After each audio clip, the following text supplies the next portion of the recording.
Thank you Aarti ma'am કે તમે આ ફ્રી વર્કશોપ લઈ આવ્યા, મેજિકલ વર્કશોપ અમારા માટે. ફર્સ્ટ ડે એવું લાગતું હતું જાણે 28 ડેઝ કેવી રીતે કમ્પ્લીટ થશે, પણ પછી એક સ્ટ્રોંગ ફિલિંગ આવી કે ના, જે વર્કશોપ છે એ સારી રીતે કમ્પ્લીટ થશે. આ વર્કશોપ કરવામાં ખૂબ જ મજા આવી અને જ્યારે ફર્સ્ટ ડે વર્કશોપમાં જ્યારે મેં ગ્રેટિટ્યૂડ લખવાનું સ્ટાર્ટ કર્યું ત્યારે ખૂબ જ પોઝિટિવિટી મળી અમને. ગ્રેટિટ્યૂડ લખતા ફીલ થયું કે કેટલી બધી નાની નાની વસ્તુ છે જેમાં અમે બ્લેસ્ડ છે અને નાની નાની નેગેટિવ વસ્તુને લઈને એટલું બધું વિચાર કરીએ છીએ કે જે પોઝિટિવ વસ્તુ છે એની અમે વેલ્યુ જ નથી કરતા. આ પોઝિટિવ વાઇબ્રેશન આપવા માટે thank you so much Aarti ma'am. અને બીજી વસ્તુ જે તમારી મેજિક ડસ્ટવાળી જે એક્ટિવિટી હતી એ ખૂબ જ યુઝફુલ હતી મારા માટે. એ ડસ્ટવાળી જે એક્ટિવિટી હતી એ મેં સ્ટાર્ટ કરી ફૂડ અને પાણી પર, જે મારા દીકરા માટે યુઝફુલ હતી.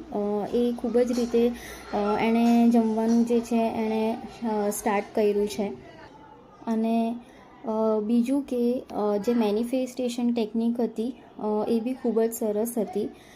મેનિફેસ્ટેશન ટેકનિક જે છે એ કરવાથી બહુ જ સારું ફીલ થયું અને એક મેનિફેસ્ટેશન કર્યું હતું એક હેલ્ધી રિલેશન માટે, ફેમિલી રિલેશન માટે, જે બહુ સારી રીતે હીલ થયું છે. સો thank you so much for that. અને બીજું કે જે ઓવર થિંકિંગ જે હતી એ બહુ જ ઓછી થઈ ગઈ છે. જ્યારે બી ઓવર થિંકિંગ સ્ટાર્ટ થાય ત્યારે માઇન્ડમાં જાતે જ આવી જાય છે કે stop, no negative thinking, only positive thinking. બધી એક્ટિવિટી જે હતી એ ખૂબ જ ઇન્ટરેસ્ટિંગ હતી, જે રોજ નવી નવી પોઝિટિવિટી આપતી હતી.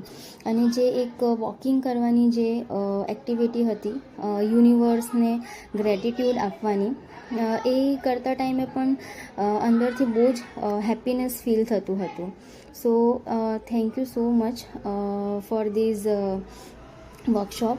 એન્ડ બીજું એક જ વસ્તુ કહેવા માગું કે જ્યારે બી મોકો મળે આ વર્કશોપ કરવાનો હું પાછું જરૂરથી કરીશ. બહુ બધું શીખવા મળ્યું છે. એન્ડ જ્યારે તમે સ્ટ્રોંગલી બિલીવ કરો મેનિફેસ્ટેશન કરવાનું તો એ પેશન્સ રાખો અને એ ખૂબ જ સારી રીતે તમને રિઝલ્ટ પણ આપશે. સો thank you ma'am and thank you universe.